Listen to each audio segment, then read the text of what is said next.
The train clattered across the endless stretches of the American Midwest, carrying hundreds of Japanese prisoners of war who had only months earlier fought bitterly in the Pacific.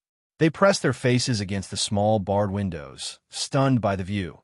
Fields of corn stretching further than the eye could see, neat red barns standing tall against the horizon, and vast skies unlike anything they had known on the islands of Japan. Just weeks before, they had expected death on the battlefield, for they had been taught that surrender was shameful. Now they were alive, disarmed, and bewildered, rolling deeper into a land they had been told was filled with vengeful enemies. At first, the men whispered among themselves that these Greenlands would hide hidden cruelties. They had heard rumors before their capture, stories told in hushed tones that the Americans would starve prisoners, humiliate them, or worse. After all, the attack on Pearl Harbor still burned fiercely in the American mind. Surely, no kindness could be expected from a people who had watched their sailors die in the smoke of December 1941. The prisoners imagined angry mobs waiting at the stations, eager to exact revenge. Yet when the train slowed and they caught sight of the small towns along the route, they saw only curious faces. American civilians gathered at crossings, some standing with children waving, not spitting or shouting, but gazing with a mix of wonder and caution. It unsettled the Japanese men, for it was not the hatred they had prepared for. When the train finally pulled into a guarded compound surrounded by barbed wire, the men braced themselves for blows or jeers. Instead, the American guards barked orders firmly, but without cruelty. They were given rations, simple bread, potatoes, and even meat, and shown to their barracks. The food shocked them. Many had expected starvation rations, yet what was offered was plentiful compared to the shortages they had known back in Japan. The barracks were plain, but the bunks were clean, and the men were issued blankets. The sense of dissonance grew. Why would the enemy care whether they slept well?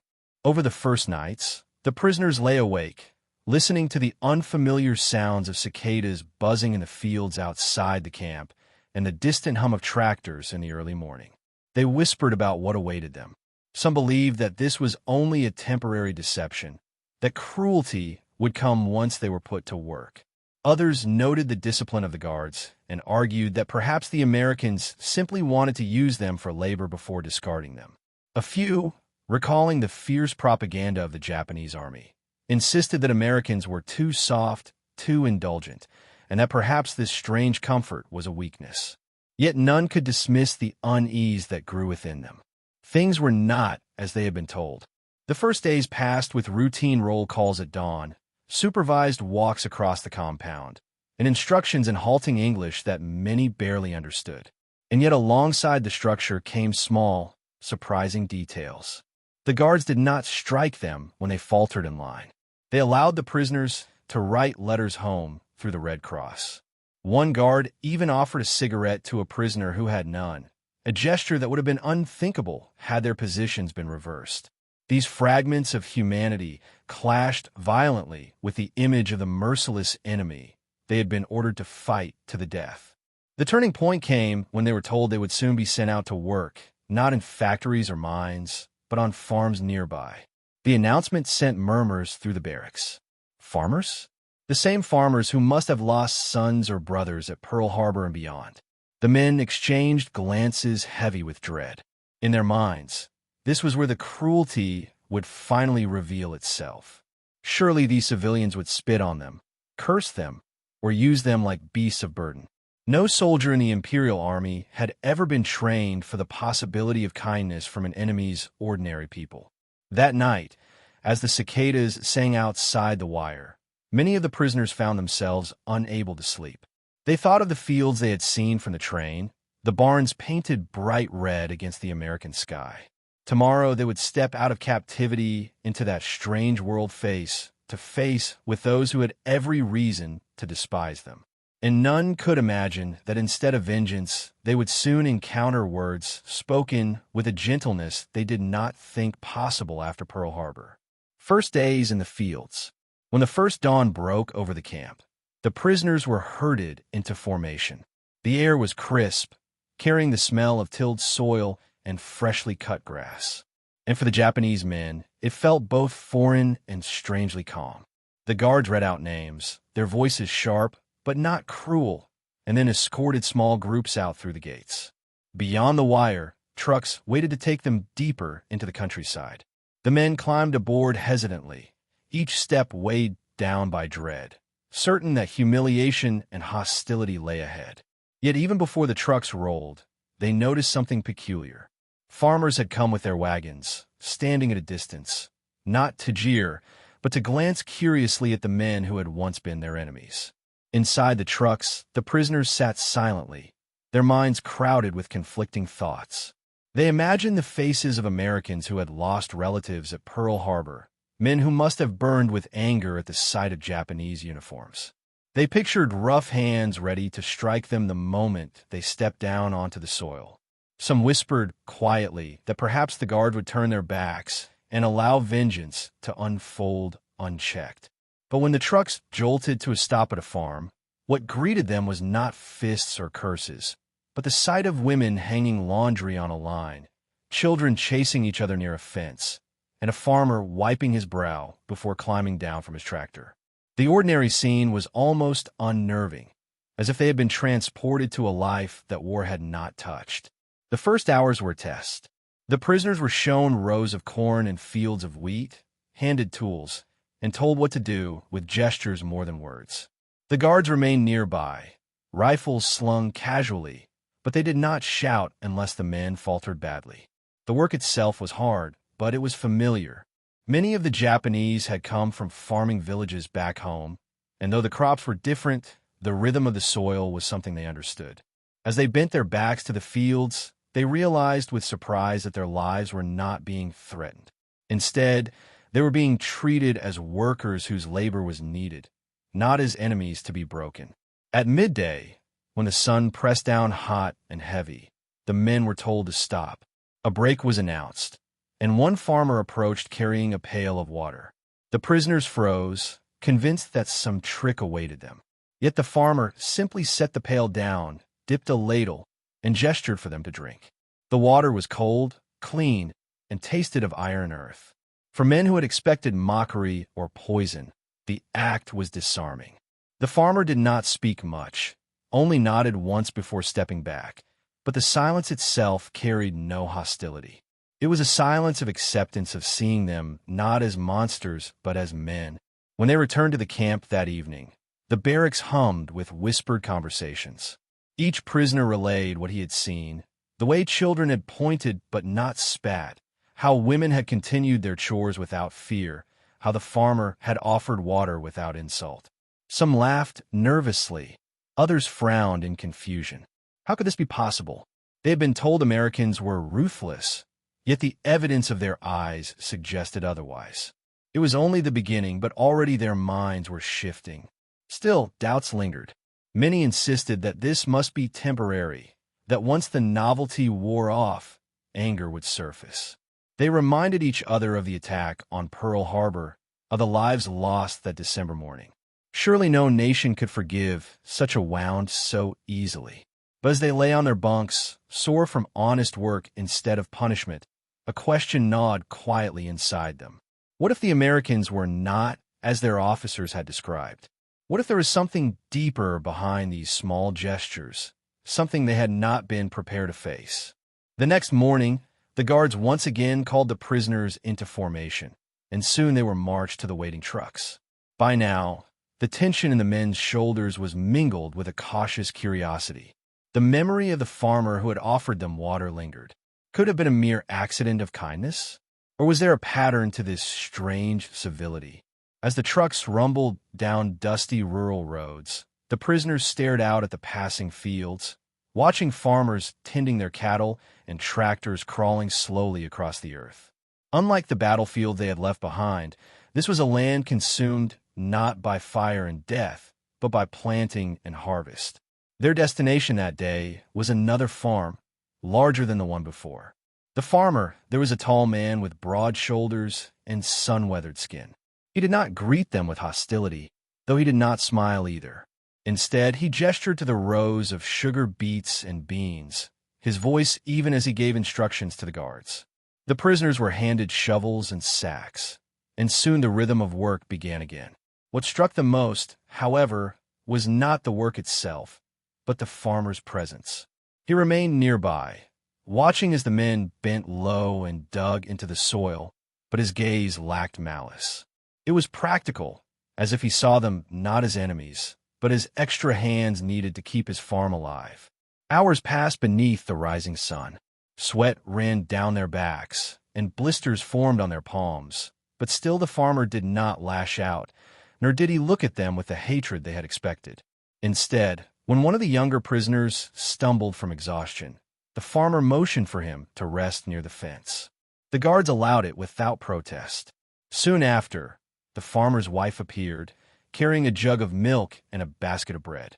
She approached the guards first, offering them food, and then, hesitating only slightly, she turned toward the prisoners.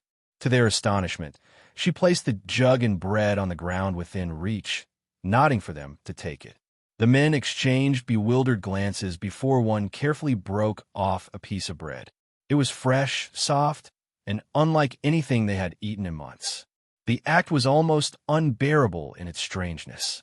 Bread and milk, the symbols of simple kindness given to men who had fought under a flag that brought death to Pearl Harbor. The prisoners ate silently, each bite heavy with confusion. Some could not meet the woman's eyes, ashamed at accepting generosity from those they had wronged. Others chewed slowly, wondering if this was a test. Yet nothing followed. No cruelty, no laughter, no insult. Only the hum of bees in the fields and the creak of the farmer's boots as he returned to his work. As the day wore on, the men began to notice smaller details they had missed before. The farmer's children peeked from behind the doorway of the house, curious but not fearful. A dog wandered close to sniff at the strangers in ragged uniforms, wagging its tail without prejudice. The wife occasionally glanced their way, her face calm, her hands busy with chores. It was as though the war had not erased the ordinary humanity of this family, even when standing face to face with those once called enemies. That evening, when the prisoners were driven back to the camp, they carried more than sore muscles with them. They carried an unsettling question that now pressed harder than before. Why would Americans, who had lost so much at Pearl Harbor and in battles across the Pacific, choose to treat them with such decency? The answer eluded them, but the seeds of doubt about everything they had been told about the enemy, had already been planted deep. By the third week of farm labor, the prisoners had settled into a rhythm. Each morning they were driven out beyond the wire, past barns painted in fading red and fields heavy with crops. They worked under the sun, shoulders bent and hands raw. But what unsettled them most was not the toil. It was the behavior of the farmers. One would have expected scorn, harsh words, or even open hostility. Instead, they were met with quiet civility. A simple, "Good morning," uttered in a soft, steady voice, struck the men like a blow. It happened first when an older farmer, whose son had served in the Pacific, greeted the group with a nod and a few words of English that even the prisoners could understand. Work well, eat later. There was no sneer, no venom in the tone, only practicality laced with something startlingly close to kindness. The Japanese men exchanged wary glances, uncertain whether to trust their ears.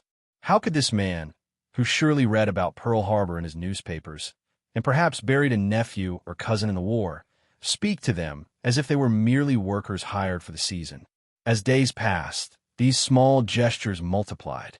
Farmers gave directions without raising their voices. When mistakes were made, rows planted unevenly, tools dropped.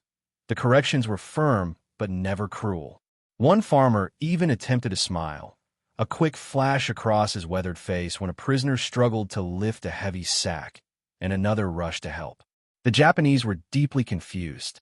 In their own homeland, prisoners, if they were taken at all, were often treated brutally, considered dishonored, and unworthy of life.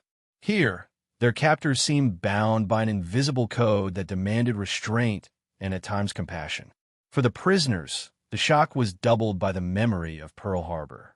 That day had been drilled into them even during captivity, the proud strike that drew America into the war, the symbol of Japanese strength. And yet, Pearl Harbor was also the wound that every American carried. The prisoners could not comprehend how men and women living under the shadow of that event could speak to them without spitting hatred. It seemed unnatural, as though the farmers were deliberately denying the emotions the prisoners expected to face. One afternoon, as the men worked in a soybean field, a farmer's wife approached carrying a basket of apples. She handed a few to the guards, and then, to the prisoners' disbelief, she offered the basket to them as well. The moment was frozen in time. Japanese soldiers, once sworn enemies, now biting in a fruit handed to them by the very people they thought would despise them most. The sweetness of the apples seemed almost unbearable. Some ate quickly, others hesitated, but none could ignore the truth. It was an act of kindness that pierced deeper than any blade. These encounters left the men restless at night. They whispered in their barracks, voices hushed and tense. "Why are they like this?" one would ask. Another would reply, "Perhaps it is a trap." But no trap ever came. The kindness was repeated day after day, ordinary and unremarkable to the farmers themselves, yet monumental to the prisoners. Slowly, the sharp edges of fear dulled, replaced by a weary respect for these people who treated them with dignity, despite every reason to hate them. The realization sank in with weight. The Americans were not merely powerful in industry and weapons. They were powerful in spirit. And for the Japanese prisoners who had been raised on tales of merciless enemies, this discovery was more unsettling than any battlefield defeat.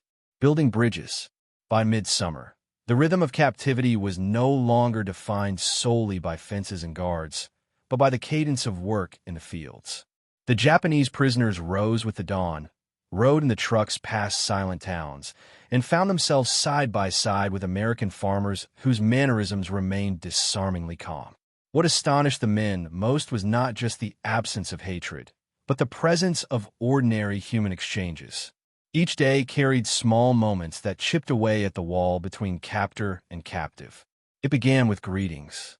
Farmers, their hands roughened from years of labor, would nod and say morning as the prisoners stepped onto their soil.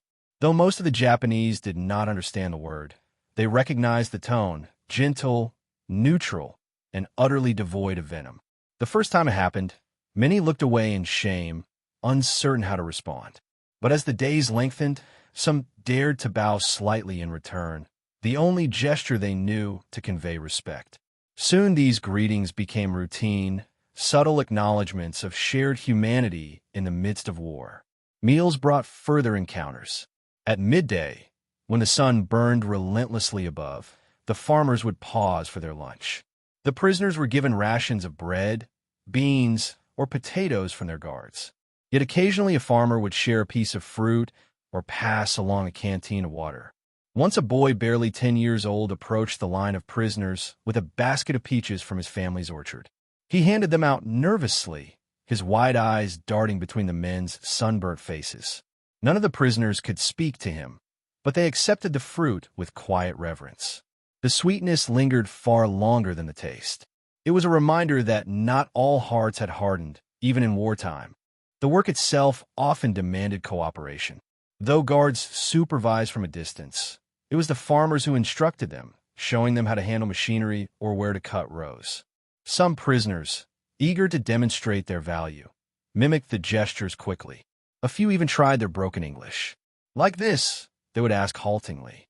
The farmers, to the surprise of many, would nod and sometimes chuckle softly when the words came out wrong. These small exchanges, clumsy though they were, carried weight. For the Japanese, who had been told to expect only cruelty, hearing a laugh not laced with scorn was a revelation. Not all moments were easy. There were times when tempers flared, tools dropped, tasks misunderstood, orders repeated too many times.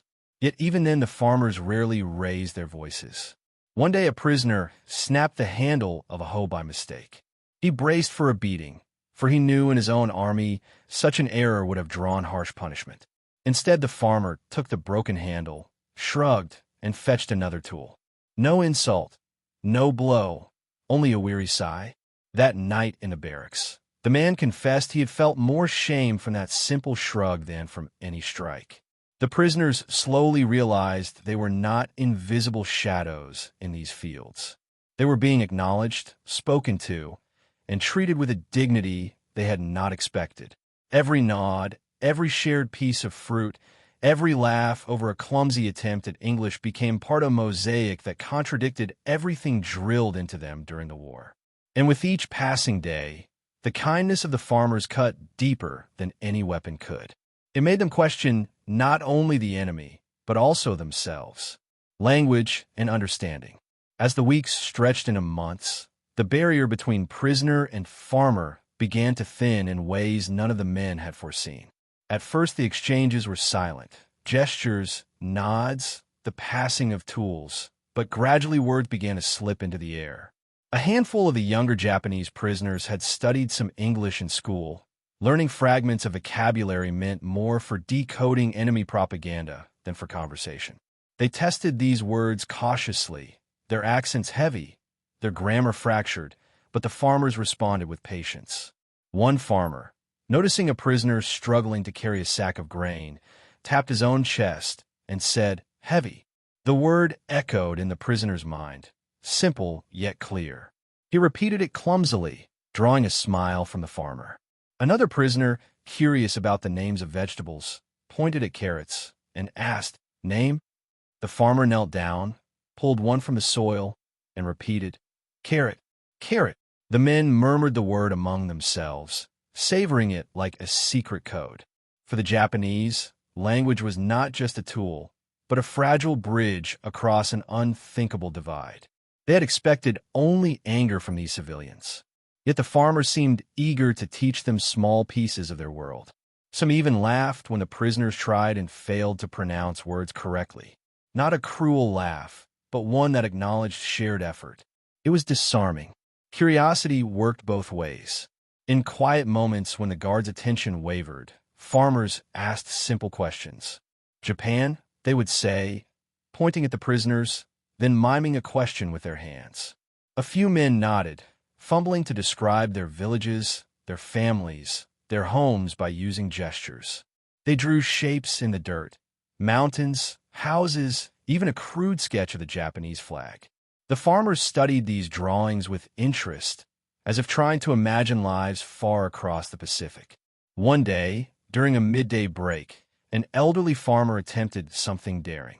He sat on a fence rail, lit his pipe, and asked a prisoner, "Family?"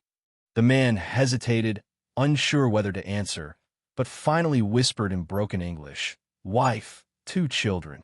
He pointed eastward toward a land he could no longer reach. The farmer nodded slowly, tapping his chest as if to say he too had a family. No more words were needed. In that moment, the 2 men, once enemy and victim, were only fathers separated by oceans and war. These exchanges shook the prisoners deeply. In the Imperial Army, to admit weakness or speak openly of family was discouraged, even forbidden. Yet here on American soil, a simple question opened a wound and offered comfort at the same time. The kindness of these farmers forced the Japanese to confront truths they had been trained to ignore, that their enemies were not faceless demons, but human beings with lives, losses, and loves much like their own. At night, the barracks buzzed with stories of these encounters. Some prisoners mocked the farmers as soft, insisting the Americans lacked the warrior spirit.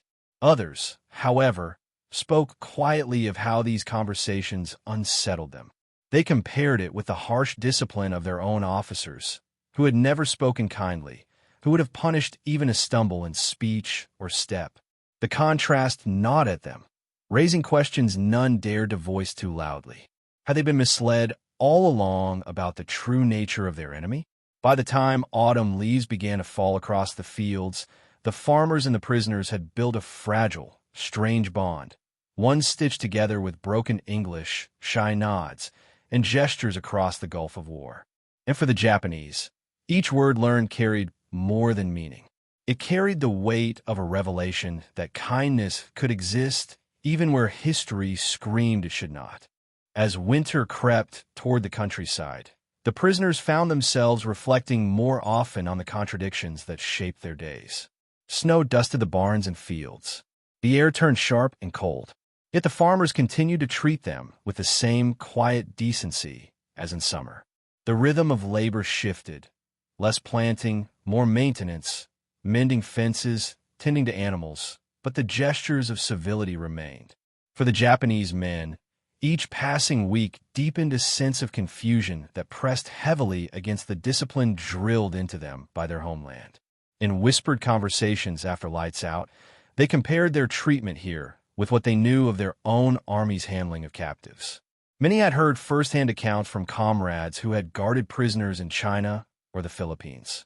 The Japanese code of war left little room for compassion. Captured enemies were often beaten, starved, or left to perish. To be a prisoner was shameful, almost less than human. And yet here, thousands of miles from home, they were being given food, blankets, and even kind words from those who had lost brothers at Pearl Harbor. The contradiction was unbearable for some, liberating for others.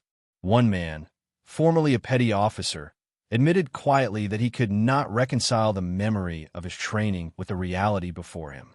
"We were told Americans had no honor," he whispered. "But these farmers, they bow their heads in respect when they pass their own dead in the cemetery. They treat us like men, not animals." His voice trembled, for he knew such words could be considered treasonous in another setting. But here, inside the barracks of an American camp, they resonated. Others nodded in agreement, even if they lacked the courage to say the same aloud. The contrast sharpened whenever they read letters from home. Through the Red Cross, some received brief notes written in careful script, reminding them of shortages in Japan, of families struggling, of the brutal winter awaiting them if the war dragged on. They imagined their wives and children scavenging for scraps, while they themselves ate bread and meat in a foreign land. Guilt mixed with astonishment. How could their enemy, who bombed Tokyo and sank their ships, show more mercy to them than their own officers ever would? The farmers, meanwhile, seemed to sense this conflict without needing words. They did not taunt the prisoners with their kindness, nor did they make dramatic gestures of forgiveness.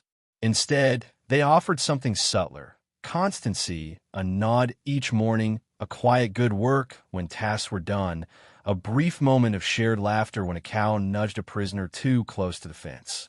These were small things, but they were relentless, impossible to ignore. The repetition itself forced the Japanese men to acknowledge a reality they had never prepared for: an enemy who refused to hate them. By December, the memory of Pearl Harbor had reached its third anniversary. Newspapers in America still carried solemn reminders of that day. Yet in the fields where the prisoners worked, no bitterness was voiced. Some farmers had sons who had died in the Pacific, and yet they still spoke calmly to the very men whose empire had inflicted that loss. For the prisoners, this silence was louder than any insult. It revealed a strength that unsettled them, the strength to choose dignity over vengeance. In their reflections, many came to a quiet, painful conclusion. America's true power was not just in its factories, its planes, or its weapons. It was in the ordinary people who, despite their grief, still treated strangers with humanity. And this, more than any battle or bomb, left the prisoners unable to reconcile what they had been taught with what they were living. The end of war. When the war finally drew to its close, the atmosphere in the camps shifted. News filtered in slowly. Whispers from guards, headlines glimpsed in discarded newspapers, the solemn announcement of Japan's surrender. For the prisoners, it was a moment both crushing and liberating. Their nation, once proud and defiant, had fallen. Yet they themselves were alive, standing in the heart of the enemy's land, treated with a decency they could still scarcely comprehend. As repatriation loomed, they began to prepare for a return to a homeland in ruins, carrying with them stories no one at home would easily believe. The last weeks on American farms were heavy with reflection. Prisoners walked the same fields they had tended through the seasons, now with the knowledge that their labor was ending. The farmers, too, seemed to understand the weight of the moment. Some spoke a few extra words, offering simple blessings like good luck or safe home. Others gave small parting gifts, an apple, a pair of gloves, even a folded handkerchief. These were not grand gestures, but they struck the prisoners more deeply than medals or speeches ever could. On the day of departure, trucks once again waited to take the men away. They climbed aboard, carrying meager belongings, but also carrying memories they could not pack away. As the trucks rolled through the countryside, many craned their necks for a final glimpse of the farms. In some places, farmers stood by their gates, lifting a hand in farewell. One elderly man removed his hat, holding it to his chest until the convoy disappeared down the road. The prisoners, overcome, bowed their heads in return, a gesture of respect that transcended language. The voyage back across the Pacific was filled with uneasy anticipation. The men whispered about what awaited them in Japan: bombed cities, hungry families, the shame of surrender.